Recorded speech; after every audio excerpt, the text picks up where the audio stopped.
Hello students. तो आज हम आप लोग को करंट के बारे में समझाने जा रहे हैं कि करंट होता क्या है, करंट को कैसे समझना है। ठीक है ना। तो करंट का डिफिनेशन देंगे, ग्राफिकल अप्रोच बात करेंगे कि करंट को ग्राफिकली कैसे रिप्रेजेंट कीजिएगा। तो देखिए, करंट को जहाँ भी समझना है आप वाटर के फ्लो को समझिए। जहाँ भी आपको करंट के किसी भी सिचुएशन को समझना है तो जिस तरह से वाटर का फ्लो होता है उसी तरह से करंट का फ्लो होता है। अंतर है कि वहाँ पे वाटर मॉलिक्यूल्स पार्टिसिपेट करता है और यहाँ पे चार्ज पार्टिकल पार्टिसिपेट करता है।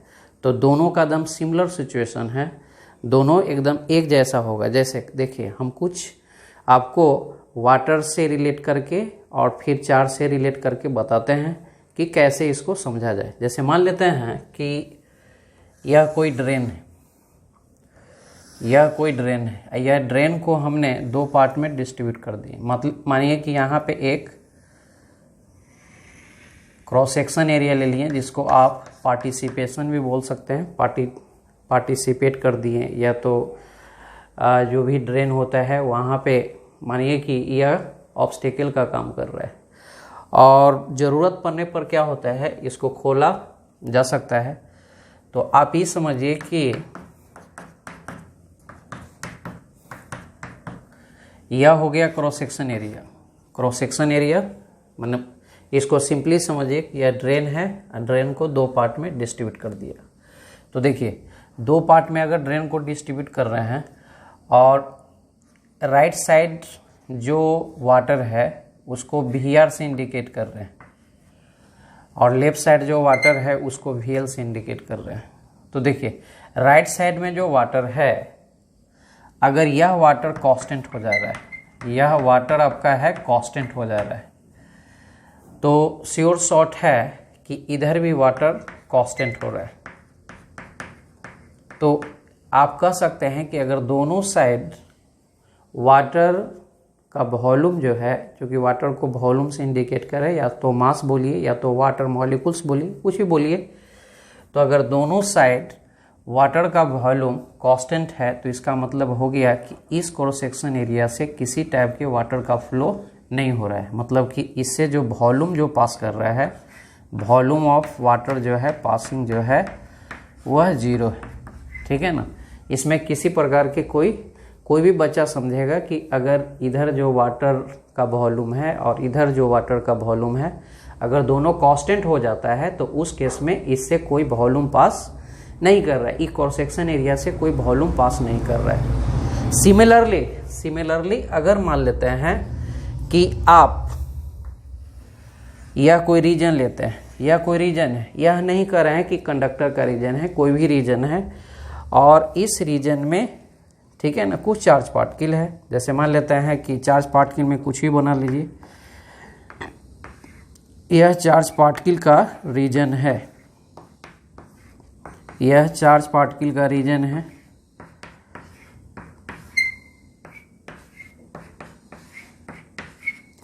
अगर इस रीजन में चार्ज कांस्टेंट है या इस रीजन में चार्ज कांस्टेंट है, यहाँ पे इस रीजन, यहाँ पे पार्टिसिपेट कर दिए हैं, पार्टीशन लगा दिए हैं कि यह गिवन रीजन को दो इक्वल पार्ट में डिस्ट्रीब्यूट कर रहा है। तो इधर जो चार्ज रीजन है, चार्ज का रीजन है, इधर जो चार्ज का रीजन है, दोनों साइड जो होगा चार्ज का वैल्यू जो है कांस्टेंट है। ऐसा कीजिए, मान लेते हैं कि इधर भी चार्ज का वैल्यू जो है, राइट साइड भी चार्ज का वैल्यू कांस्टेंट है और इधर भी लेफ्ट साइड भी चार्ज का वैल्यू कांस्टेंट है। तो आप कह सकते हैं कि इस क्रॉस सेक्शन एरिया से किसी प्रकार के कोई चार्ज का फ्लो नहीं हो रहा है। तो अगर यहाँ पे इस क्रॉस सेक्शन एरिया से वॉल्यूम पासिंग 0 था तो आप कह सकते हैं कि वाटर करंट जो है वह 0 है।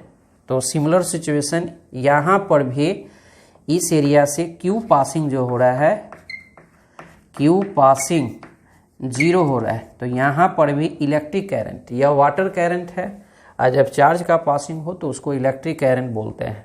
बात समझा। तो यहाँ से इलेक्ट्रिक करंट जो हो रहा है, इलेक्ट्रिक करंट जो हो रहा है आपका 0 हो रहा है। देखिए यही सिचुएशन, इससे कोई चार्ज पास नहीं कर रहा है। अब एक सिचुएशन और देखिए जिसमें वाटर किसी क्रॉस सेक्शन एरिया से पास कर रहा हो। तो वाटर किसी क्रॉस सेक्शन एरिया से पास करने के लिए थोड़ा सा हम इस टाइप के लेवल बनाए, मतलब कि इसको थोड़ा सा इस लेवल को टॉप पे रखे हैं और यह जो है बॉटम है, यह बॉटम आपका है, बॉटम लेवल है। तो ये टॉप लेवल है, यह बॉटम लेवल है। तो देखिए हुआ है क्या कि अगर इसमें वाटर है, इसमें वाटर है और यहाँ पे आपने क्रॉस सेक्शन एरिया कंसीडर किए, यहाँ पे आपने क्रॉस सेक्शन एरिया कंसीडर किए, तो देखिए यहाँ पे वाटर का एनर्जी ज़्यादा होता है। ऐसा क्यों बोले हम?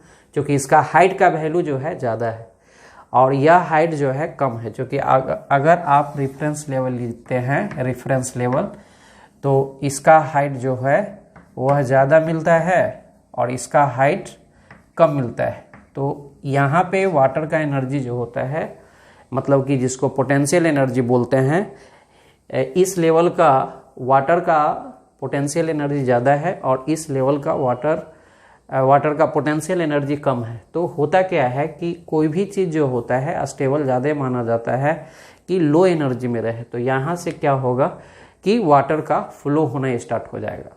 यानी कहने के मतलब यह हो गया कि अब इस साइड का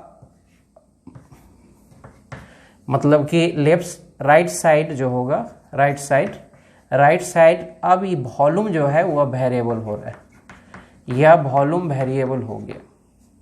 तो जैसे ही वॉल्यूम वेरिएबल है, इस वेरिएबल को मान लेते हैं कि वह फंक्शन ऑफ टाइम है, टाइम के साथ वेरी कर रहा है। एफ टी जहाँ भी ऐसा लिखते हैं तो वह फंक्शन ऑफ टाइम होता है, टाइम के साथ वह वैल्यू वेरी करता है।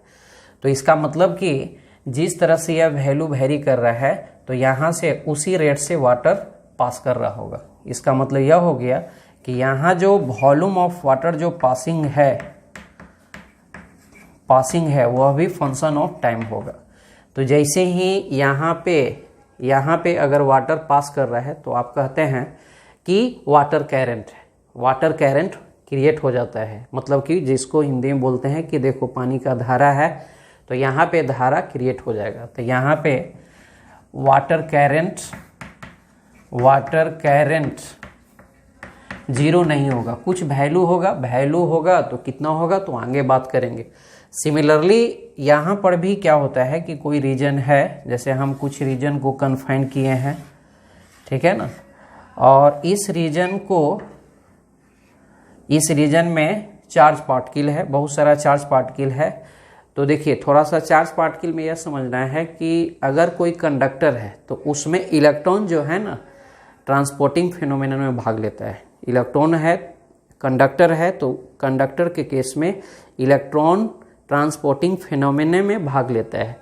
अगर कोई गैसियस सिस्टम है तो उसमें क्या होता है, पॉजिटिव चार्ज और इलेक्ट्रॉन दोनों ट्रांसपोर्टिंग में भाग लेता है। सिमिलरली उसी तरह से कोई सॉल्यूशन है तो उसमें पॉजिटिव आयंस, नेगेटिव आयंस दोनों जो है ना पार्टिसिपेट करता है ट्रांसपोर्टिंग में। तो सपोज कीजिए कि हम यहाँ पे कंडक्टर लिए हैं, ठीक है ना, तो कंडक्टर लिए हैं तो होता क्या है कि अगर हम कोई कंडक्टर लेते हैं और इस कंडक्टर के हाई पोटेंशियल रखें और कंडक्टर के दूसरे एंड को हमने लो पोटेंशियल रखे, माइनस पोटेंशियल रखे, तो यहाँ पे एक पोटेंशियल डिफरेंस हो जाता है। तो जैसे ही पोटेंशियल डिफरेंस होगा तो जिस तरह से यहाँ पे टॉप और बॉटम का जो डिफरेंस था तो वाटर करंट हुआ था, तो जहाँ भी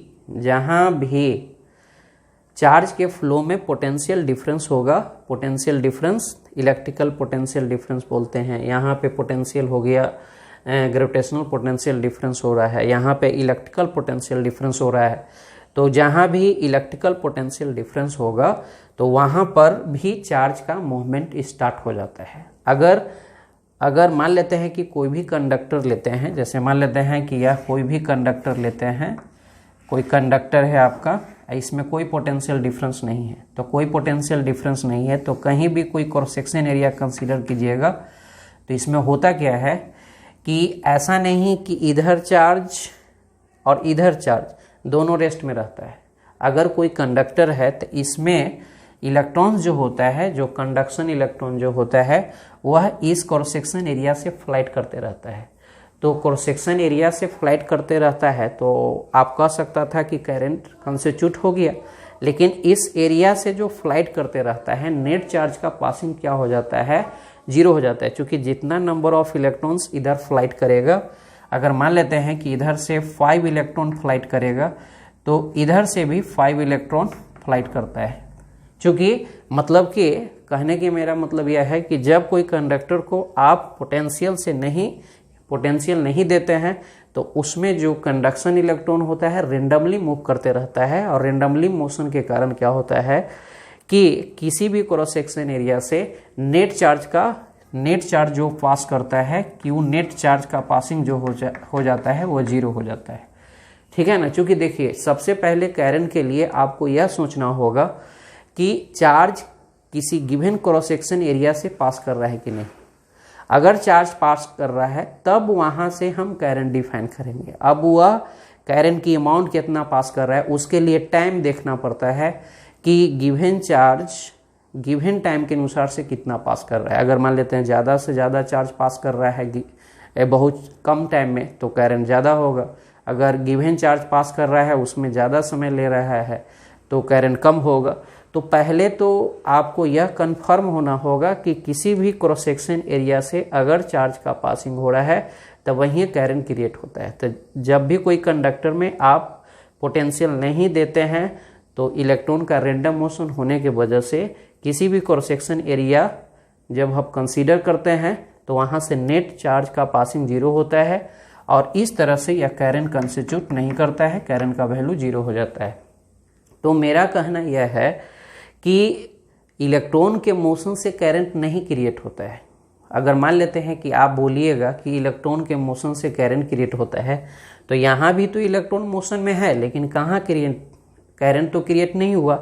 तो इलेक्ट्रॉन को मोशन से करंट नहीं क्रिएट होता है, इट मीन्स यही डिफिनेशन होता है कि मोशन होते हुए कोई गिवन क्रॉस सेक्शन एरिया से नेट चार्ज का पासिंग 0 नहीं होना चाहिए। कोई भी कंडक्टर में कंडक्शन जो इलेक्ट्रॉन होता है वह रेस्ट में नहीं रहता है, वह थर्मल एजिटेशन के कारण वह रैंडम मोशन करते रहता है। तो अगर जब तक हम वो रैंडम मोशन को एक ऑर्डर मोशन में नहीं ट्रांसफर करेंगे तब तक जो है उसमें कोई गिवन क्रॉस सेक्शन एरिया से नेट चार्ज का फ्लो नहीं हो पाता है। और वही क्या करते हैं कि जब हम कोई कंडक्टर को पोटेंशियल डिफरेंस देते हैं, पोटेंशियल डिफरेंस देने के मतलब यह हो गया कि इसको हम बैटरी से लगाते हैं तब ये एक पोटेंशियल डिफरेंस क्रिएट होता है। और जैसे ही पोटेंशियल डिफरेंस क्रिएट होता है तो यहाँ पे जब भी कोई क्रॉस सेक्शन एरिया कंसीडर करते हैं तो यहाँ से नेट चार्ज का पासिंग हो जाता है। ठीक है ना। अब ये देखना है कि चार्ज कितना पास कर रहा है गिवन टाइम में, उसके अनुसार से करंट डिफाइन करते हैं। तो सिंपल यही सोचना है कि अगर आप कोई भी कंडक्टर को बैटरी से जोड़ता है, पोटेंशियल डिफरेंस देता है, तब वहाँ पे क्या होता है कि करंट का फ्लो हो जाता है। बात बढ़िया से समझ में आया? क्लियर है सबको? तो करंट के फ्लो होने के लिए कोई भी कंडक्टर को पोटेंशियल डिफरेंस देना होगा। पोटेंशियल डिफरेंस देने से इलेक्ट्रॉन पे बताएंगे आगे सब मैकेनिज्म कि इलेक्ट्रॉन पे एक इलेक्ट्रिक फोर्स लगता है और वह इलेक्ट्रिक फोर्स से एक ऑर्डर मोशन इलेक्ट्रॉन का होता है। ऑर्डर मोशन होने की वजह से क्या होता है कि गिवन क्रॉस सेक्शन एरिया से नेट चार्ज जो पास करता है वह 0 नहीं होता है, मतलब कि नेट चार्ज का पासिंग होता है जिसके कारण से करंट कंस्टिट्यूट होता है। अब देखिए कुछ यहाँ पे मैकेनिज्म समझिए। जैसे मान लेते हैं कि यह क्रॉस सेक्शन एरिया कंसीडर किए हैं और इधर कुछ हम कंडक्शन इलेक्ट्रॉन को रिप्रेजेंट कर रहे हैं, कंडक्शन इलेक्ट्रॉन सब है।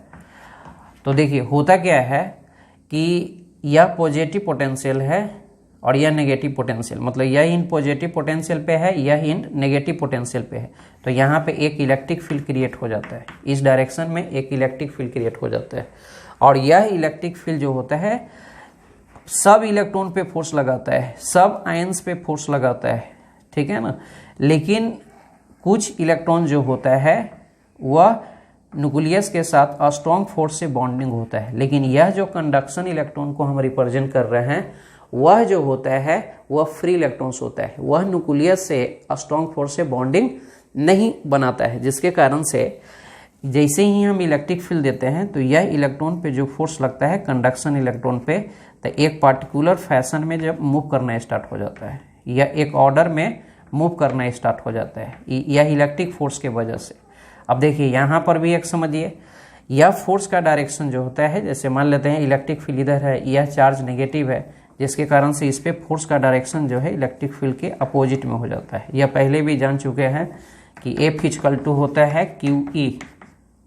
अगर पॉजिटिव चार्ज हो तो फील्ड और फोर्स का डायरेक्शन सेम होगा, अगर नेगेटिव चार्ज हो तो फील्ड और फोर्स का डायरेक्शन अपोजिट होता है। तो होता क्या है कि अब इलेक्ट्रॉन एक ऑर्डर मोशन मिल गया, एक इलेक्ट्रॉन का क्या मिल गया, एक ऑर्डर मोशन मिल गया। तो जैसे ही इलेक्ट्रॉन का ऑर्डर मोशन मिल गया तो गिवन क्रॉस सेक्शन एरिया से यहाँ से इलेक्ट्रॉन पास करना स्टार्ट होगा, मतलब कि यहाँ से नेट चार्ज का पासिंग होगा। तो नेट चार्ज का पासिंग होगा तो आप बोलिएगा कि यहाँ पे करंट कंस्टिट्यूट हो रहा है। अब एक पॉइंट और समझना है कि इलेक्ट्रॉन का मूवमेंट इधर है, इलेक्ट्रॉन का मूवमेंट इधर है और यह पॉजिटिव पोटेंशियल है और यह नेगेटिव पोटेंशियल है। तो यह सहूलियत के हिसाब से, चूंकि रियल में तो इलेक्ट्रॉन ही मूव करता है, चार्ज का फ्लो होता है, करंट थोड़े कोई कंसेप्ट में है। करंट तो एक टर्म लिया गया, सहूलियत के लिए टर्म लिया गया है, क्योंकि अगर कोई कंडक्टर है तो उसमें तो इलेक्ट्रॉन का फ्लो हो रहा है, ऐसा थोड़े हो रहा है कि इसमें करंट फ्लो हो रहा है, चार्ज का फ्लो हो रहा है। तो एक टर्म डिफाइन किया गया कि देखो भाई अब कितना चार्ज फ्लो कर रहा है, नंबर ऑफ चार्ज बहुत ज़्यादा फ्लो होता है, तो उसके लिए एक सिंप्लिसिटी के लिए एक टर्म लिया जिसका नाम रखा करंट, और वह डिफाइन किया कि गिवन चार्ज जो पासिंग हो रहा है वह कितना टाइम में पास कर रहा है, गिवन क्रॉस सेक्शन एरिया से चार्ज का पासिंग ज़्यादा है कि कम है एक गिवन टाइम इंटरवल में, उस बेसिस पे एक करंट डिफाइन किया। तो करंट का डायरेक्शन जो है यह कन्वेनियंस है, कन्वेनियंस के मतलब कन्वेंशन के बेसिस पे लिया गया है कि जिधर इलेक्ट्रॉन का फ्लो होता है उसके अपोजिट डायरेक्शन में जो है ना करंट का फ्लो होता है। तो यहाँ पे करंट का फ्लो इस तरह से हो जाएगा, मतलब कि इसमें जो इस क्रॉस सेक्शन एरिया से करंट का फ्लो इस डायरेक्शन में हो जाता है, और यह कन्वेंशन है, सहूलियत के अनुसार से लिया गया। मतलब कि अगर कोई कंडक्टर है तो उसमें जो होता है, उसमें जो इलेक्ट्रॉन होता है वह नेगेटिव पोटेंशियल से पॉजिटिव पोटेंशियल को मूव करता है, लेकिन उसमें कन्वेंशन यह लिया गया है कि करंट का जो फ्लो होता है वह पॉजिटिव पोटेंशियल से नेगेटिव पोटेंशियल की ओर होता है। मतलब कि करंट का फ्लो जो होगा वह इलेक्ट्रॉन के फ्लो के अपोजिट डायरेक्शन में होता है, ठीक है ना। इलेक्ट्रॉन माने करंट का फ्लो किधर होगा, इलेक्ट्रॉन के अपोजिट डायरेक्शन। इसी कारण से इस करंट का नाम है कन्वेंशनल करंट भी बोल सकते हैं, इसको बोलते हैं कन्वेंशनल करंट का नाम दिया गया है, ठीक है ना, इसको बोलते हैं कन्वेंशनल करंट, ठीक है ना। क्योंकि यह हम इसका डायरेक्शन अपने कन्वेंशन के अनुसार से लिए गए हैं, अपने सहूलियत करके। देखो जब भी आपको करंट दिखाना होगा तो पॉजिटिव टर्मिनल से नेगेटिव टर्मिनल की ओर करंट की डायरेक्शन शो करेगा। तो देखिए इस फोटो को थोड़ा सा गौर से एक बार देख लीजिए और फिर से एक बार रिपीट कर देते हैं कि जब भी कोई कंडक्टर को बैटरी से जोड़ते हैं तो इलेक्ट्रिक फील्ड का डायरेक्शन हायर पोटेंशियल से लोअर पोटेंशियल की ओर होता है, इलेक्ट्रॉन का मूवमेंट लोअर पोटेंशियल से हायर पोटेंशियल की ओर होता है, और इलेक्ट्रॉन का डायरेक्शन आप जो शो करते हैं, ठीक है ना, वह शो करते हैं पॉजिटिव पोटेंशियल से नेगेटिव पोटेंशियल की ओर। अब ये जो करंट है इसमें तो डायरेक्शन शो करते हैं, तो ऐसा नहीं कि करंट को वेक्टर क्वांटिटी बोलिएगा, करंट जो है स्केलर क्वांटिटी है, क्योंकि डायरेक्शन शो करने से वेक्टर नहीं होता है, क्योंकि वेक्टर होने के लिए उसको वेक्टर रूल को ओबे करता है। तो करंट जो होता है वो वेक्टर रूल को ओबे नहीं करता है, क्योंकि यह जो है ना सिंपल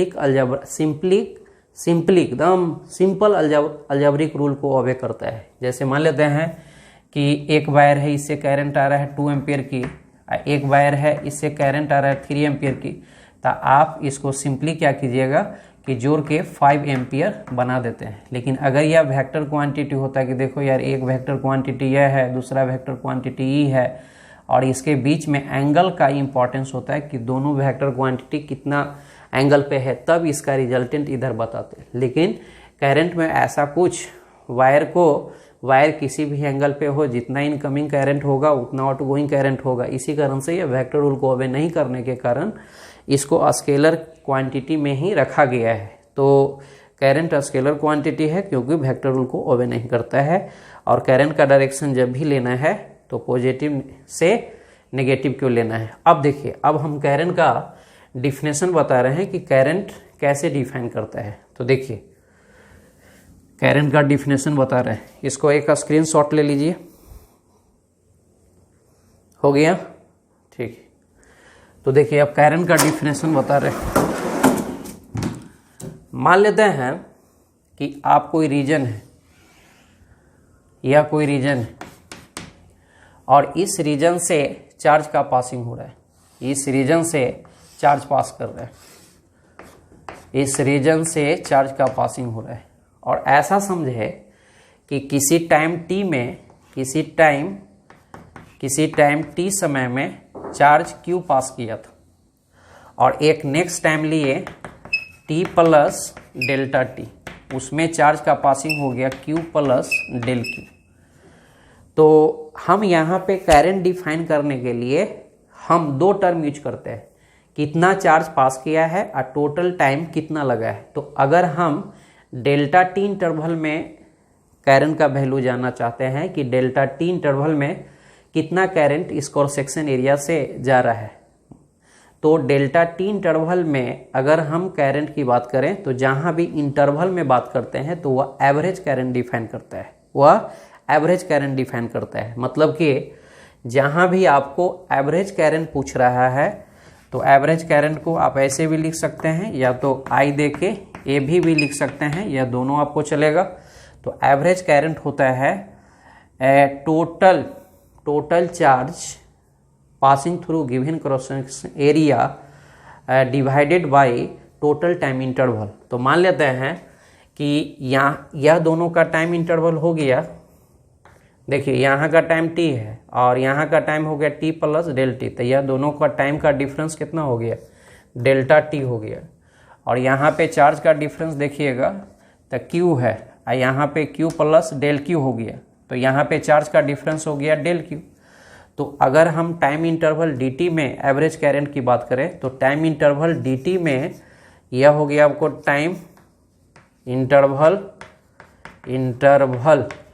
इंटरवल dt में इतना चार्ज पास कर रहा है, पासिंग चार्ज जो हो गया क्यू पासिंग जो हो रहा है इतना चार्ज पासिंग कर रहा है। इसका मतलब यह हो गया कि यहाँ पे जब हम एवरेज करंट डिफाइन करेंगे तो सिंपली इसको del q by del t करेंगे, तो यही हो गया। इसी को लिखते हैं टोटल चार्ज पासिंग के मतलब गिवन क्रॉस सेक्शन एरिया से divided by total time taken, यही आपका डिफिनेशन बन जाता है। अब देखिए ये तो एवरेज करंट, जहां भी एवरेज वैल्यू बात करते हैं तो एक इंटरवल में डिफाइन करता है, लेकिन अगर हम इंस्टेंटेनियस वैल्यू बात करें तो वह इंटरवल जो है ना बहुत ही छोटा हो जाता है, यह इंटरवल बहुत छोटा हो जाता है। और जब यह इंटरवल बहुत ही छोटा हो जाएगा तो समझिए कि यह इंटरवल टेंस टू 0 हो जाएगा। तो आप किस टाइम में पहुंच गए, टी टाइम में पहुंच गए हैं। क्योंकि आप इसको 0 कीजिए ना, तो इसको 0 कीजिएगा तो आपका टाइम क्या मिलेगा, टी मिलेगा।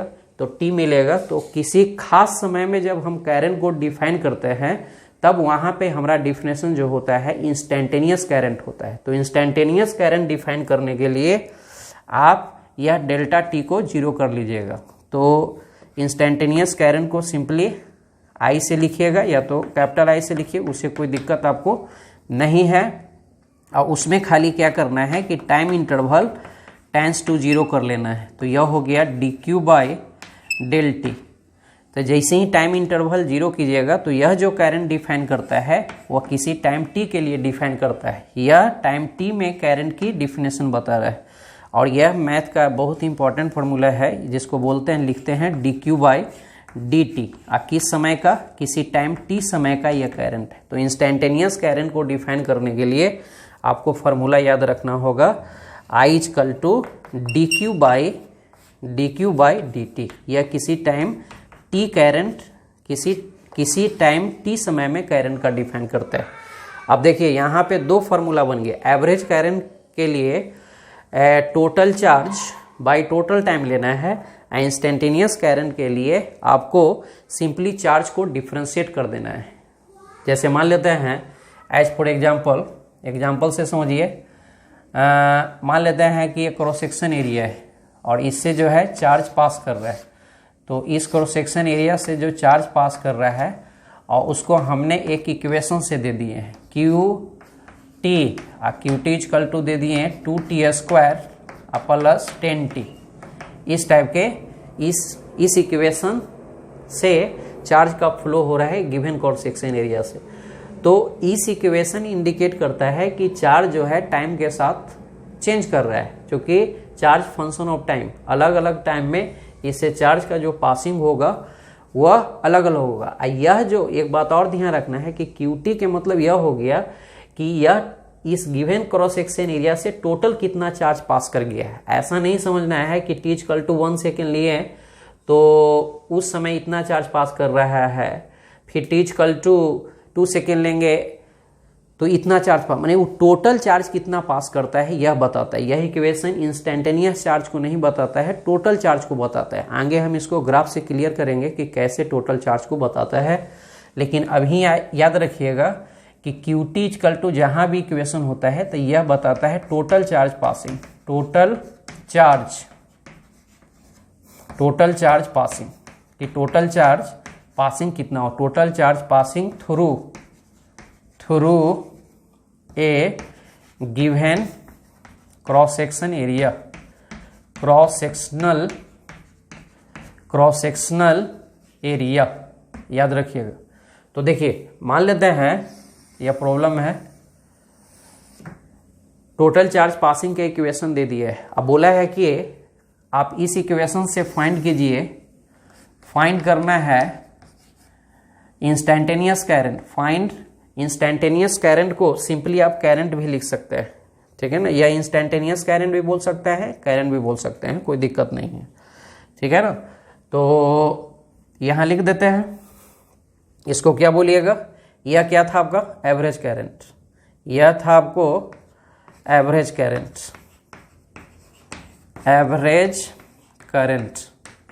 और यह आपको क्या था इंस्टेंटेनियस करंट, इंस्टेंटेनियस करंट।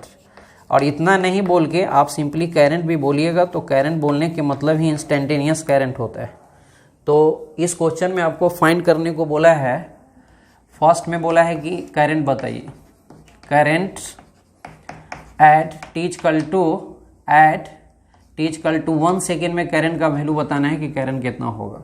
और दूसरा में एवरेज करंट पूछा है, average current in 0 to 2 second में पूछा है कि एवरेज करंट का वैल्यू क्या होगा। तो देखिए बहुत आसान से क्वेश्चन बनाया जाता है। देखिए कुछ नहीं करना है, आप जब सॉल्यूशन लिखते हैं तो इंस्टेंटेनियस करंट निकालना होगा, दैट मीन्स करंट। तो सिंपली इस इक्वेशन को डिफरेंशिएट करना है। तो I इक्वल टू आप जानते हैं dq/dt, यह किसी टाइम t के लिए डिफाइन करता है। तो इसको डिफरेंशिएट कीजिएगा तो कांस्टेंट को छोड़ दीजिएगा और t² का डिफरेंशिएशन 2t, चूंकि आप जानते हैं कि dx to the power n by dx का डिफरेंशिएशन बताए थे nx to the power n-1। तो यहाँ पे n का वैल्यू 2 है तो 2t और 2-1, तो कांस्टेंट को छोड़ दिए और इस फार्मूला पर सेट करेंगे तो n का वैल्यू हो गया 2t 2-1, प्लस है तो प्लस 10 फिर कांस्टेंट है, और dt/dt जब ऊपर नीचे सेम हो, जैसे dx/dx तो इसका वैल्यू 1 होता है। तो इसी तरह से यहाँ भी वैल्यू 1 हो गया। इसको सेटिंग कीजिएगा तो 4t + 10, यह आपको करंट का वैल्यू निकल गया। ये भी करंट टाइम का फंक्शन है, क्योंकि देखिए इसमें टाइम है, इसी कारण से टाइम का फंक्शन है। अब आपको कितना समय में करंट पूछा है, 1 सेकेंड में, तो टी का वैल्यू अगर 1 सेकेंड लीजिएगा तो करंट का वैल्यू हो जाएगा इंस्टेंटेनियस करंट कि 4 × 1 + 10 तो 14 एम्पियर। चूंकि यह आप चार्ज कूलम में समझना है तो इसी कारण से चार्ज का यूनिट हो गया कूलम और टाइम का हो गया सेकेंड। तो यहाँ से याद रखिएगा कि कूलम पर सेकेंड को ही एम्पियर बोला है, कूलम पर सेकेंड को एम्पियर बोला है, जिसको ए से इंडिकेट करते हैं, ठीक है ना। तो यह आपको इंस्टेंटेनियस करंट का वैल्यू निकल गया। अब एवरेज करंट निकालना है। तो एवरेज करंट निकालने के लिए आपको हमेशा यह ध्यान रखना होगा कि गिवन इंटरवल होगा, गिवन इंटरवल में टोटल चार्ज का पासिंग कितना होगा। तो मान लेते हैं सेकेंड पार्ट के लिए, अगर t0 में अगर हम बात करें तो t0 में चार्ज का पासिंग हो जाएगा, क्योंकि यहाँ पे 0 पुट कीजिएगा, t का वैल्यू 0 लीजिएगा, तो यह 2 0 के स्क्वायर 10 × t0, तो यह वैल्यू 0 हो जाएगा। और यह Q1 चार्ज मान लेते हैं, और Q2 चार्ज t = 2 सेकेंड में, तो यहाँ पे कीजिएगा 2 × 2 के स्क्वायर + 10 × टाइम का वैल्यू 2 है, तो यह हो गया 4 8, यह हो गया 20, तो 28 कूलम।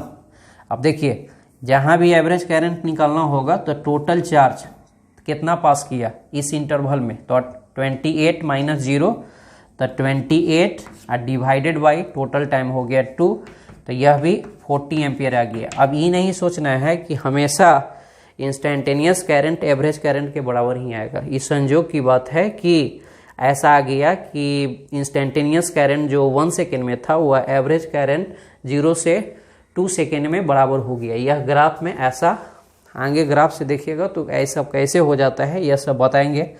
तो फिलहाल यही समझिए, जैसे मान लेते हैं कि आप यहाँ पे दूसरा कोई टाइम ले लेते हैं, जैसे मान लेते हैं कि आप यहाँ पे टाइम 2 सेकेंड लेते, तो यह 18 एम्पियर की करंट फ्लो हो जाता है, बात समझे। जबकि 0 टाइम इंटरवल 0 to 2 सेकेंड में एवरेज करंट का वैल्यू कितना है, वह 14 एम्पियर ही है। तो कहने के मतलब एवरेज करंट और इंस्टेंटेनियस करंट दोनों अलग अलग चीज़ है। एवरेज करंट इंटरवल में डिफाइन करता है और इंस्टेंटेनियस करंट जो होता है वह किसी गिवन इंस्टेंट के लिए डिफाइन करता है। जैसे कोई गाड़ी चल रहा है, अब प्रत्येक इंस्टेंट उसका वेलोसिटी जो है अलग अलग होता है, एवरेज वेलोसिटी कुछ और होता है। तो इसी तरह से करंट का सिचुएशन हो जाता है। तो इसको भी आप नोट कीजिए।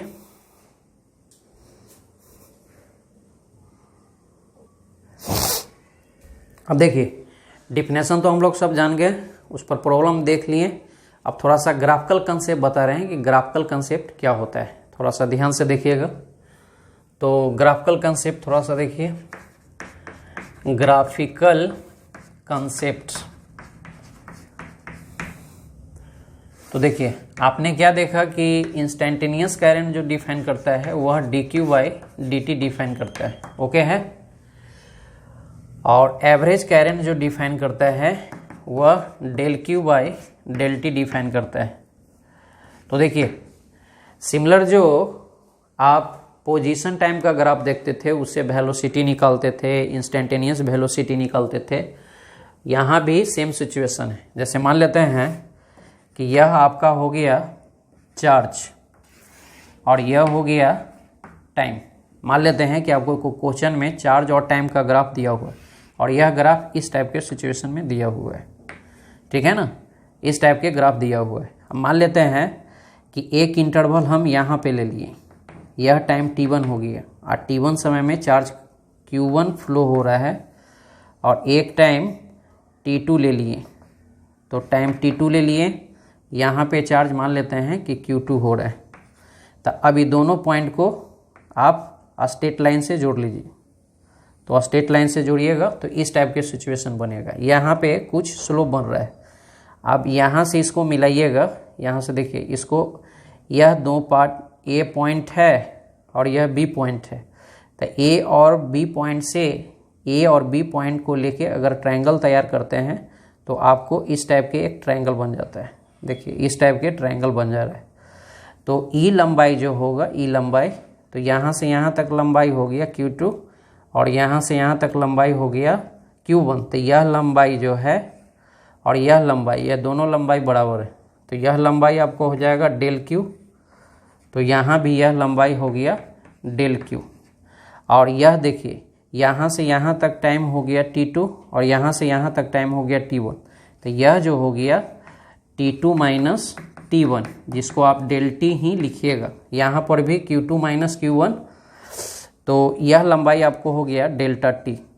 अब यहाँ से देखिए आप एवरेज करंट अगर देखिएगा कि total charge by total time, माने कि change of charge by total change in time, तो मान लेते हैं कि यह एंगल थीटा बनाता है, तो आप del Q by del T को आप लिख सकते हैं tan थीटा। और tan थीटा के मतलब होता है स्लोप। तो किसका स्लोप? तो slope of line AB।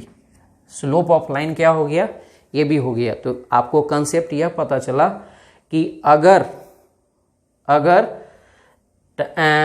Charge और टाइम का ग्राफ दिया हुआ है, चार्ज और टाइम का ग्राफ दिया हुआ है, तो दो पॉइंट को मिलाने वाला लाइन का स्लोप आपको एवरेज करंट का वैल्यू बताता है। और इसको थोड़ा सा समझिए, एवरेज करंट का वैल्यू समझ गए आप? तो एवरेज करंट जहाँ भी निकालना हो तो सिंपली आपको यही देखना है कि किस इंटरवल में बात कर रहा है, और जिस इंटरवल में बात करेगा वह दोनों पॉइंट को एक स्ट्रेट लाइन से मिला लीजिए, और वह स्ट्रेट लाइन का जो स्लोप निकालिएगा वही आपको एवरेज करंट का वैल्यू बताएगा। मतलब कि ग्राफिकल कंसेप्ट यह मिला, the slope of line joining two points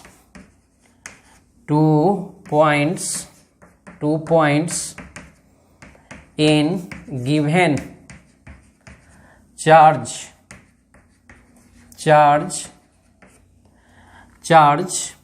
time graph, charge time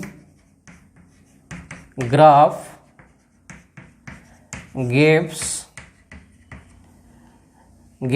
average current। ठीक है ना? जैसे मान लेते हैं कि एक एग्जांपल से क्लियर करते हैं। यह आपको चार्ज है और यह आपका टाइम है। अब चार्ज का वेरिएशन इस टाइप के दे दिया है। यह टाइम 0 सेकेंड है, यह टाइम 2 सेकेंड है, और यह टाइम 5 सेकेंड है, ऐसा कुछ है। और यह चार्ज का वैल्यू है 10, चार्ज है कूलम में, टाइम है आपका सेकेंड में। और हमको बताना है कि 0 से 5 सेकेंड में, इस ग्राफ से बताना है कि 0 से 5 सेकेंड में एवरेज करंट का वैल्यू क्या होगा। तो 0 आपका पॉइंट यहाँ बना, अब 5 यहाँ है। अब ये दोनों पॉइंट को स्ट्रेट लाइन से ज्वाइन कर लीजिए, और स्ट्रेट लाइन से मिलाने के बाद यह हो गया 0, और यह पॉइंट मान लेते हैं कि 5 सेकेंड में यह पॉइंट P हो गया। तो OP लाइन का स्लोप निकाल लीजिए। तो OP लाइन का स्लोप निकालने के लिए OP एक साइड का काम कर गया, और एक साइड यह बना लेना है, एक साइड यह बन गया। तो इसका वैल्यू, यह लंबाई और यह लंबाई सेम है, तो यह भी लंबाई हो जाएगा 10, और ये एक ई लंबाई बन गया, तो इसका लंबाई हो गया 5। तो इसका मतलब कि इसका जब स्लोप निकालिएगा, थीटा मान लिए, तो एवरेज करंट जो होता है वह डायरेक्ट हो जाता है tan थीटा। तो tan थीटा के मतलब 10, tan थीटा के मतलब हो गया 10 बाई 5, तो 10 by 5 that will be 2 ampere. Average current का वैल्यू 2 एम्पियर हो गया। इसी तरह से आप बनाइएगा। अब देखिए, हम आपको इंस्टेंटेनियस करंट की बात कर रहे हैं, तो इंस्टेंटेनियस करंट के लिए बात करेंगे। तो आप देखे थे कि इंस्टेंटेनियस करंट डिफाइन किया था dq बाई dt, यह इंस्टेंटेनियस करंट है। तो इंस्टेंटेनियस करंट कैसे निकालेंगे? तो सिंपली आप क्या करना है कि मान लेते हैं कि यह हो गया चार्ज, यह हो गया टाइम, और सपोज कीजिए कि यह कोई ग्राफ है, और हमको इंस्टेंटेनियस करंट इस पॉइंट पे निकालना है। यह टाइम का वैल्यू कुछ टाइम है, t0 मान लेते हैं। तो देखिए, यह dq by dt slope of tangent को रिप्रेजेंट करता है।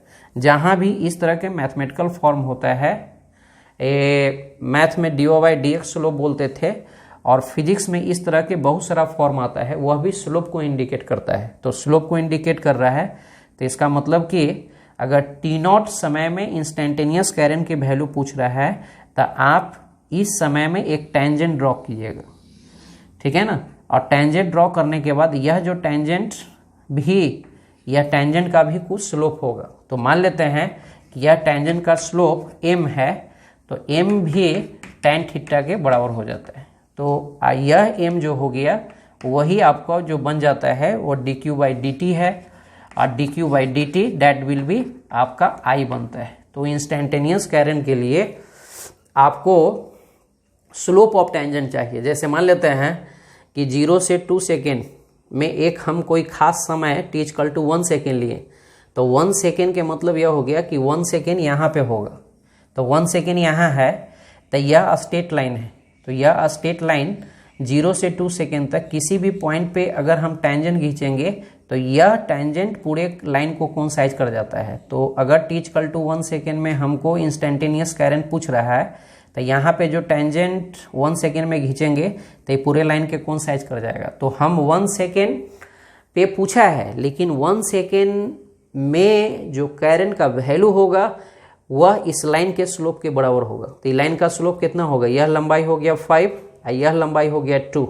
तो इसका मतलब कि 10/2 यानी कि 5 एम्पियर इंस्टेंटेनियस कैरेंट का वैल्यू हो जाएगा। अगर हम कोई इधर कोई इंटरवल 2 से 5 सेकेंड में ले लें, तो यहाँ पे अगर हम बात करें कि कोई अगर हम पॉइंट लेते हैं 3 सेकेंड में, तो यहाँ पे अगर हम टेंजेंट खींचेंगे तो ये टेंजेंट जो है वो पैरेलल टू द टाइम हो जाएगा। जो मैथ में इसको parallel to the x axis बोलते हैं। तो जो भी line parallel to the x axis होता है वह हॉरिजॉन्टल लाइन होता है, और इस लाइन का स्लोप जो होता है वह 0 होता है। तो इसका मतलब कि इस पॉइंट पे जो टेंजेंट खींचेंगे उसका स्लोप 0 होगा। तो इसका मतलब कि 3 सेकेंड में इंस्टेंटेनियस कैरेंट का वैल्यू जो हो जाएगा वह 0 हो जाएगा। मतलब कि ये भी कह सकते हैं कि 2 सेकेंड से 5 सेकेंड के बीच में कोई भी इंस्टेंट लेगा, तो उसमें इंस्टेंटेनियस वैल्यू का करंट, इंस्टेंटेनियस करंट का वैल्यू 0 हो जाएगा। तो यह आपका ग्राफ का कंसेप्ट था। कभी कभी आपको दिया रहता है करंट और टाइम का ग्राफ दे दिया रहता है, तो करंट और टाइम का ग्राफ रहेगा तो उससे आपको क्या मिलेगा। तो देखिए मान लेते हैं कि यह हो गया करंट हो गया, और यह हो गया टाइम हो गया, और यह इस टाइप के कोई ग्राफ दे दिया गया है। तो देखिए ध्यान से दीजिए, आप जानते हैं इंस्टेंटेनियस करंट होता है dq/dt। तो यहाँ से लिखिएगा dq = I/dt। यह करंट टाइम का फंक्शन है, ठीक है ना। यह जो करंट है वह टाइम का फंक्शन होता है। अब देखिए मान लेते हैं कि यहाँ पे 2 टर्म आ गया, एक हो गया करंट और दूसरा हो गया टाइम। तो जहाँ भी 2 क्वांटिटी प्रोडक्ट में आता है उसका ज्योमेट्रिकल मीनिंग एरिया को बताता है। क्या बताता है? एरिया बताता है। तो इसका मतलब कि यहाँ पर एक हम स्ट्रिप लिए, तो पैरेलल टू द टाइम लेंगे, तो यह लंबाई I को इंडिकेट कर रहा है, और यह जो टाइम हो गया वो dt इंडिकेट कर रहा है। इसका मतलब यह हो गया कि इस स्ट्रिप का यह एरिया इंडिकेट कर रहा है। मतलब कि I/dt जो है इस स्ट्रिप का एरिया इंडिकेट कर रहा है, और यह स्ट्रिप का एरिया बताता है कि डिफरेंशियल चार्ज बता रहा है कि डिफरेंशियल चार्ज किसी क्रॉस सेक्शन एरिया से कितना पास किया होगा dt समय में। अगर करंट और टाइम दिया हुआ है, अगर टोटल चार्ज कितना क्रॉस सेक्शन एरिया से पास करेगा, तो इसके लिए हमको इंटीग्रेशन करना पड़ता है। मतलब कि ये टोटल एरिया अगर निकालना होता है तो आप पढ़े होंगे एरिया अंडर कर्व में कि टोटल एरिया निकालने के लिए हमको इंटीग्रेशन करना पड़ता है, क्योंकि इसमें infinite number of differential strip बनेगा। तो सब डिफरेंशियल स्ट्रिप को जोड़ने के लिए जो प्रोसेस आप मैथमेटिकल प्रोसेस जो अप्लाई करते हैं वह इंटीग्रेशन होता है। तो इसका मतलब यह हो गया कि अगर हम टोटल चार्ज निकालें, टोटल चार्ज तो इंटीग्रेशन ऑफ dq, और dq के मतलब हो गया I/dt। अब यहाँ से टाइम देख लीजिए, मान लेते हैं कि ग्राफ यह t1 टाइम से स्टार्ट हुआ है और यह जो है ख़त्म हो गया t2 समय तक। तो यहाँ से t1 से t2 तक इंटीग्रेट कीजिएगा। तो यह क्या बताया? एरिया अंडर, यह बताया area under current time graph और area under current time graph gives charge. तो यह आपको चार्ज मिलता है। तो जहाँ भी करेंट और टाइम का ग्राफ दिया हुआ है तो उसका एरिया जो निकालिएगा आपको टोटल चार्ज ट्रांसफर देगा। तो देखिए, जैसे कि एक एग्जांपल से समझ लीजिए। जैसे मान लेते हैं कि आपको है यह हो गया I और यह हो गया T हो गया। अब मान लेते हैं कि ग्राफ इस टाइप के को दे दिए है, इस टाइप के ग्राफ आपको दे दिए है और यहाँ पे करंट का वैल्यू कह रहा है कि 2 एम्पियर है, करंट एम्पियर में है। और यहाँ पे करंट का वैल्यू बता रहा है कि यह 5 एम्पियर है, ठीक है ना। यहाँ पे T0 पे करंट का वैल्यू है 2 एम्पियर और यहाँ पे कोई टाइम होगा, यह टाइम मान लेते हैं कि 10 सेकेंड है, टाइम सेकेंड में है।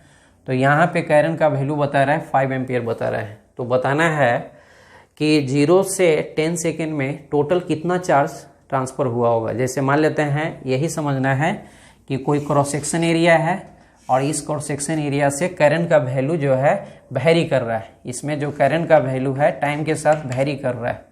तो इस क्रॉस सेक्शन एरिया से टोटल कितना चार्ज पास किया होगा। तो टोटल चार्ज पासिंग निकालने के लिए आप I और T का ग्राफ प्लॉट कर लीजिए। ऐसे क्वेश्चन में ग्राफ प्लॉट किया हुआ है तो डायरेक्ट I वर्सेस T का जो ग्राफ प्लॉट कीजिएगा उसका एरिया निकाल लीजिए। तो एरिया यहाँ से इसका एरिया निकालिएगा। तो यह शेप इंटीग्रेशन करने की कोई जरूरत नहीं। इंटीग्रेशन वहाँ पे कराते हैं जहाँ पे कोई डिफिनिट ज्योमेट्रिकल शेप नहीं होता है और यहाँ पे तो आपका डिफिनिट ज्योमेट्रिकल शेप है। तो डिफिनिट ज्योमेट्रिकल शेप है और तो डायरेक्ट उसका एरिया निकाल लीजिए। तो यहाँ से टोटल जो चार्ज पास करेगा कहाँ 0 to 10 सेकेंड में टोटल चार्ज का पासिंग जो होगा, यह जो डिफिनिट ज्योमेट्रिकल शेप जो है वह ट्रापीजियम है। तो ट्रापीजियम में यह और यह दोनों पैरेलल साइड का काम कर रहा है। तो होता है half sum of parallel side, जिसको लिखते थे मैट्रिक क्लास में A + B × H। तो हाफ A का वैल्यू यह काम करेगा तो यह वैल्यू हो गया 2, अब B का वैल्यू यह काम करेगा तो इसका लंबाई हो गया 5 और हाइट का वैल्यू यह काम करेगा तो हाइट का वैल्यू हो गया 10। तो यह कट जाएगा तो यह हो गया 7 और यह इससे काट के 5 हो जाएगा तो यह हो जाएगा 35 कूलम। मतलब कि कोई गिवन क्रॉस सेक्शन एरिया जो है जिसमें करंट टाइम के साथ चेंज कर रहा है तो वहाँ से टोटल चार्ज जो पास करेगा वह 35 कूलम की चार्ज पास करेगा।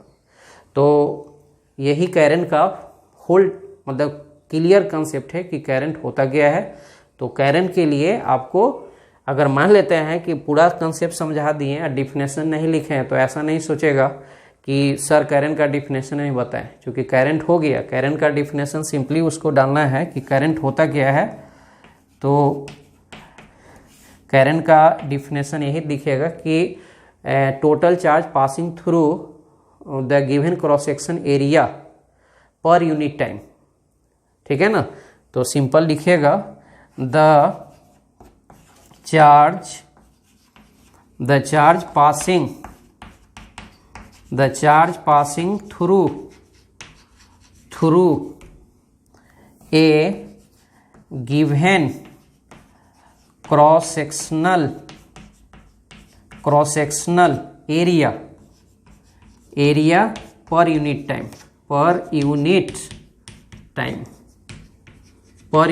टाइम या तो ये भी बोल सकता है रेट ऑफ, ठीक है ना। बहुत सारा डिफिनेशन बहुत हो सकता है, इसको हम साफ कर रहे हैं थोड़ा सा। अब मान लेते हैं I = dq/dt लिखता है तो इसको आप ये भी बोल सकते हैं rate of flow of charge